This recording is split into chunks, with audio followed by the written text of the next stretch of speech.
Ó, meus amigos, palavra bonita está em Romanos capítulo 15, versículo 27, que fala sobre o seguinte, está falando aqui sobre os pobres de Jerusalém. O pessoal da Acaia e da Macedônia fizeram coletas, todo mundo ajudou, e mandaram que mandasse esses dons para os judeus lá de Jerusalém. Isso lhes pareceu bem, como devedores que são para com eles, porque se os gentios foram participantes dos seus bens espirituais, também devem ministrar os temporais. Quando você puder, ore pelas as pessoas que são de Israel, os judeus no mundo todo, porque através deles é que Jesus veio. Um dia eles vão se converter e você abençoando eles, porque você participa dos bens espirituais deles. Então não tem nada de mais abençoar os materiais, mas principalmente também a salvação que virá para eles.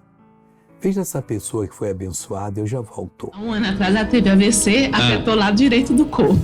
E aí eu falei hoje de manhã para ela, mãe, nós somos de Pedro Leopoldo. Mãe, nós vamos, mãe, eu acompanho o senhor. Ela falou, amém. E agora levantou e desceu, tá emocionada. Até que altura só levantava antes da oração? Só um pouquinho. Agora levanta. Em nome de Jesus. Olha ali, pessoal. Traz ela aqui em cima aqui. Do lado direito aqui, não fecha direito, inchado, os movimentos estão muito ruins. Até onde você levantava a mão antes? É difícil. Difícil até aqui.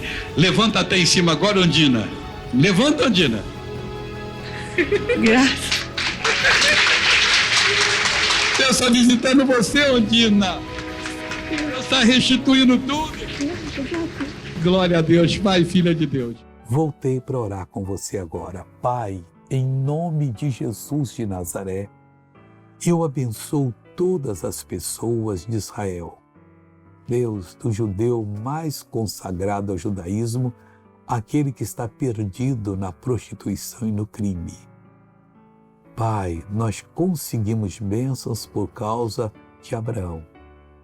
E agora queremos que eles sejam abençoados. Salve esse povo, Pai. E salve esse meu irmão que está orando comigo agora. Cura essa pessoa. Eu mando todo o mal sair em nome de Jesus. Bom dia.